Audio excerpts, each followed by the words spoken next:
నమస్తే, welcome to our channel.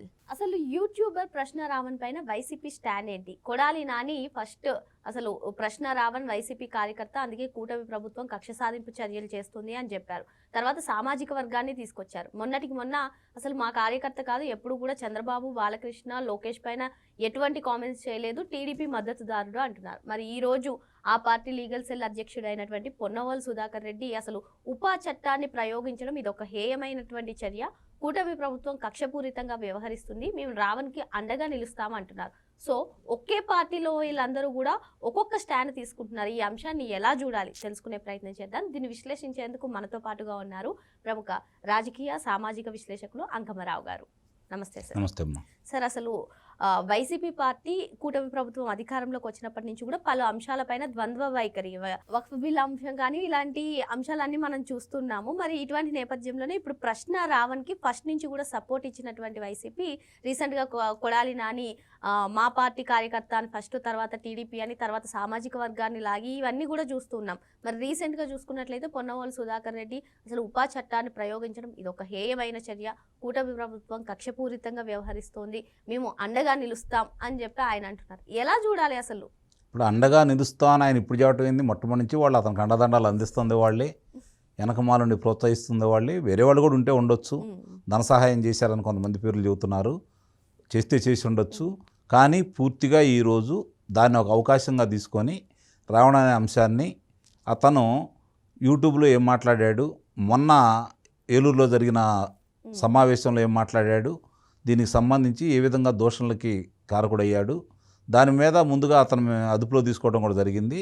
ఆ తర్వాత ఇప్పుడు అతనికి సంబంధించి ఏదైతే ఫోన్ ఉందో ఆ ఫోన్లో చాలా విషయాలు బయటకు వచ్చినాయని, దాన్ని దృష్టిలో పెట్టుకొని ఇప్పుడు ఈ ఉపా చట్టాన్ని దాని మీద తీసుకొచ్చారని ఇప్పుడు మనకు తెలుస్తున్నటువంటి విషయం.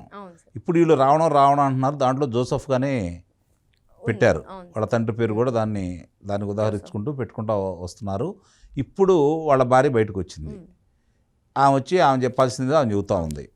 ఇప్పుడు కొడాలి నాని కావచ్చు, పొన్నవోలు సుధాకర్ రెడ్డి కావచ్చు, లేకపోతే మిగిలిన వాళ్ళు కావచ్చు, అంబటి రాంబాబు కావచ్చు, రకరకాలుగా వాళ్ళు మాట్లాడేదాన్ని మాట్లాడుతూనే ఉన్నారు. ఇప్పుడు వాళ్ళు ఏంటంటే రాష్ట్రంలో జరుగుతున్న విషయాలని ఏ విధంగా పక్కదారి మళ్లించాలి, వాళ్ళకు అనుకూలంగా ఏ విధంగా మాట్లాడుకోవాలి, అభివృద్ధి గురించి చర్చించుకోకుండా వీళ్ళు ఒక్కోసారి ఒక్కొక్క అంశం పైపెచ్చు వీళ్ళ అవినీతికి సంబంధించి అంశాలు వెలుగుదొస్తున్న సందర్భంగా ఒక్కొక్క కొత్త అంశం వాళ్ళకి దొరుకుతూ ఉంది, అది వాళ్ళకు ఉపయోగపడుతూ ఉంది, దాని గురించి చర్చించుకుంటూ ఉన్నారు. అది కాకపోతే వాళ్ళకి నష్టం చేకూరుస్తుంది. ఈ మధ్య గమనించుకోవాల్సిన అంశం ఏంటంటే ప్రభుత్వానికి వ్యతిరేకంగా వాళ్ళు ఏదైనా చేయాలనుకున్నది ప్రభుత్వానికి అనుకూలంగా ఉంటుందో లేదో నేనైతే చెప్పలేను, కానీ వీళ్ళకి మాత్రం వ్యతిరేకంగా తయారవుతుంది. కళ్ళ ముందు కనపడుతున్న అంశాలు ఏదో మన డిఎస్సి కానీ చూసుకుంటూ ఉంటే రైతుల విషయం కావచ్చు, మహిళల విషయంలో కావచ్చు, ఇప్పుడు ఈ రావణ విషయంలో కావచ్చు, మన సాయికృష్ణ విషయంలో కావచ్చు, ఏ విషయంలో చూసుకున్నా కూడా వాళ్ళకి ఎదురు దెబ్బలు తగులుతూనే ఉన్నాయి. ఇప్పుడు రావణ ఏ విధంగా మాట్లాడాడు, మన దేశం గురించి ఏ విధంగా మాట్లాడాడు, హిందూ దేవుళ్ళ గురించి ఏ విధంగా మాట్లాడాడు, ముఖ్యమంత్రి గురించి ఏ విధంగా మాట్లాడాడు, పవన్ కళ్యాణ్ గురించి ఏ విధంగా మాట్లాడాడు, లోకేష్ గురించి ఏ విధంగా మాట్లాడాడు, ఇవన్నీ కనుక చూసుకున్న తర్వాత అతను మాట్లాడింది మంచిదే, అతను మాట్లాడింది నిజం అని చెప్పే ధైర్యం వీళ్ళకోరికన్నా ఉందా? ఆ విధంగా మాట్లాడండి, మీకేం జరిగితే తర్వాత చూసుకోవచ్చు. ఈరోజు మొన్న మీరన్నట్టు కొడాలి నాని మొట్టమొదట మా సానుభూతిపరుడు అన్నట్టు మాట్లాడాడని చెప్పి చూసాం. ఆ తర్వాత నిన్న వచ్చేసరికి లేదు ఇతను తెలుగుదేశం పార్టీ మనిషి, చంద్రబాబు నాయుడు మనిషి, తెలుగుదేశం పార్టీ అతను, అందుకనే ఈ విధంగా చేస్తున్నారు అని చెప్పని మొదలుపెట్టారు. మళ్ళీ ఏం మొదలుపెట్టారు, లేదు పవన్ కళ్యాణ్ కోసమే వీళ్ళే అతనికి ప్రోత్సహించేసి పవన్ కళ్యాణ్ మీద వ్యతిరేకంగా వీళ్ళే చేస్తున్నారు అని చెప్పని మళ్ళీ ఒకటి కొత్త అంశాన్ని తీసుకుని బయటకు వచ్చారు. అసలు ఎవరు ఏం చేశారనే దాన్ని పక్కన పడేస్తే అతను దేశద్రోహం కింద అతని మీద ఈరోజు అభియోగం మోపబడి దానికి ఆధారాలు ఉండబట్టే అతను ఈరోజు ఆ స్థాయిలో ఉన్నాడనే విషయాన్ని వీళ్ళు మర్చిపోతున్నారు. ఇప్పుడు వీళ్ళు భయపడటానికి కారణం ఏంటంటే ఎవరెవరు ఇప్పుడు అతనికి ఏదైతే బ్యాంక్ ఖాతాలు ఉన్నాయో వాటి 2 బ్యాంకులకు సంబంధించి అది సీజ్ చేయమని చెప్పారు, వివరాలు సేకరిస్తున్నారు, అతనికి డబ్బులు ఎవరు పంపించిన డబ్బులు అతను ఎవరికి జారవేశాడు, ఇతను మధ్యవర్తిగానే ఉన్నాడా లేదంటే ఆ డబ్బులు తీసుకుని ఇతని వరకే చేశాడా, ఈ విషయాలన్నీ ఇంకా 1-2 రోజుల్లో మొత్తం బయటకు వస్తూ ఉంటాయి. ఇప్పుడు వీళ్ళు భయపడటానికి కారణం ఏంటంటే దాని ద్వారా వీళ్ళు ఎవరెవరు పంపించారో బయటికి రాబోతున్నాయి. అంటే ఒక ప్రశ్న రావణ్ దగ్గరే ఇది ఆగకుండా ఇంకా కొత్త పేర్లు వెలుగులోకి వచ్చే అవకాశాలు ఉన్నాయని భయపడుతున్నారంట. అవును, అసలు అంటే మూలాలు. ఉమ్, ఇప్పుడు ఒక వ్యక్తి అనాలోచితంగా ఇచ్చాడు అనుకోండి, ఉమ్, అతనికి డబ్బులు పంపిస్తాడు, ఎవరో ఒకళ్ళ పేరు మీద పంపించాలి, అవును. ఊరు పేరు తెలియదు. రేపు పొద్దున పంపించిన వ్యక్తికి ఆ ఖాతాదారుని పిలిచి అడుగుతారు నీకేంటి సంబంధం అని, ఈ డబ్బులు నువ్వు ఎందుకు పంపించావు, సమాధానం చెప్పాలి కదా అతను. అవును. అతను ఎవరో తెలిసింది కదా, అతనికి ఇంకోళ్ళు ఎవరైనా పంపించారని అనుకోండి, వాళ్ళ విషయాలు కూడా బయటకు వస్తాయి కదా. ఇట్లా కొత్త కొత్త వాళ్ళ పేర్లన్నీ బయటకు వస్తాయి, అందుట్లో సందేహం అయితే ఏమి లేదు.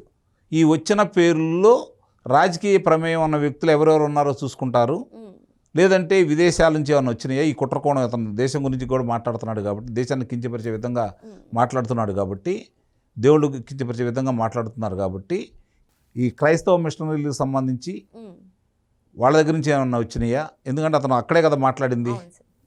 వీటి గురించి ఏమైనా వచ్చాయని వివరాలన్నీ బయటకు తీస్తారు. ఉమ్, ఆ తీసిన వివరాల్లో కనుక ఈ రాజకీయ ప్రేరేపితమైనటువంటి వ్యక్తులు ఎవరైనా ఉంటే వాళ్ళని కూడా పిలిపించి మాట్లాడతారు. అప్పుడు చాలా విషయాలు బయటకు వస్తాయి కాబట్టి అందుట్లో వీళ్ళు ఉన్నారేమో, అందుకని ఈ విధంగా భయపడుతున్నారేమో అని నాకైతే అనిపిస్తూ ఉంది.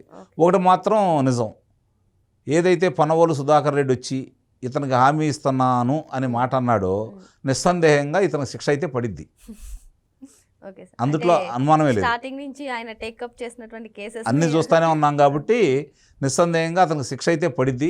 అయితే పొనవల్ సుధాకర్ రెడ్డి గారు ఇంకో మాట కూడా అన్నారు సార్, దీన్ని అక్రమ అరెస్ట్ అంటున్నారు. మీరు చెప్పినట్టుగా దేశాన్ని కించపరిచే విధంగా, మత విద్వేషాలు రెచ్చగొట్టే విధంగా ఉన్నప్పుడు అక్రమ అరెస్ట్ అనడం ఎంతవరకు కరెక్ట్ అని? ఇప్పుడు వాళ్ళు అదే పని చేస్తారు కాబట్టి, వాళ్ళు ఏ విధంగా అయితే అలజడి సృష్టించాలని, అరాచకం సృష్టించాలని, గొడవలు సృష్టించాలని, గొడవల్లో కొంతమంది మనుషులు చనిపోవాలని, లేదంటే ఆస్తుల్ని ఎలా లాక్కోవాలో వాళ్ళకి తెలుసు కాబట్టి, లేదంటే దోపిడీ ఎలా చేయాలో వాళ్ళకి తెలుసు కాబట్టి, అలాంటి వాళ్ళే వాళ్ళకి మంచాళ్ళు. అలాంటి వాళ్ళని చట్టబద్ధంగా ఏదన్నా శిక్షించడానికి ఇలా ముందుకొస్తే అది వాళ్ళకి అక్రమం అనే భావన కలిగిద్ది. వాళ్ళకి సక్రమంగా ఎందుకు ఉంటుంది? ఇంతకుముందు ఒకసారి సుయోధన సార్వభౌముణ్ణి అంటే దుర్యోధనుడిని, అలాగే యుధిష్ఠిరుడు అంటే ధర్మరాజుని, వీళ్ళిద్దరిని దేశ పర్యటనకి వెళ్ళి రమ్మన్నారట భీష్మాచార్యుడు. దేశ పర్యటనకి వెళ్ళి వచ్చిన తర్వాత సుయోధను అడిగాడంట, ఏం సుయోధన ఏమి నేర్చుకుని వచ్చావని చెప్పని. అర్రెర్రే దేశంలో ఒక్కడ మంచివాడు లేడని చెప్పాడంట. అదే ధర్మరాజుని అడిగారంట, ఆయనకు నాకు ఎవరు చెడ్డవాళ్ళు కనపడలేదని చెప్పారంట. అంటే వాళ్ళ మనస్తత్వాలను బట్టి వస్తూ ఉంటాయి.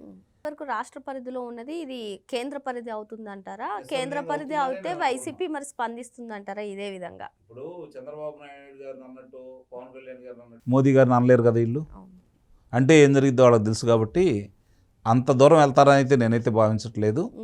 ఇక్కడ దీన్ని బట్టి పనవోలు సుధాకర్ రెడ్డి అనే వ్యక్తి వచ్చి మళ్ళీ రావణ్ని భుజాన్ని వేసుకున్నాడు అంటే, ఇంత జరుగుతున్న తర్వాత కూడా, దేశద్రోహం కేసు పెట్టిన తర్వాత కూడా భుజాన్ని వేసుకుంటున్నాడు అంటే, నిస్సందేహంగా వాళ్ళ ప్రమేయం చాలా స్పష్టంగా ఈరోజు అర్థం కాని వాళ్ళకు కూడా అర్థమైపోయింది.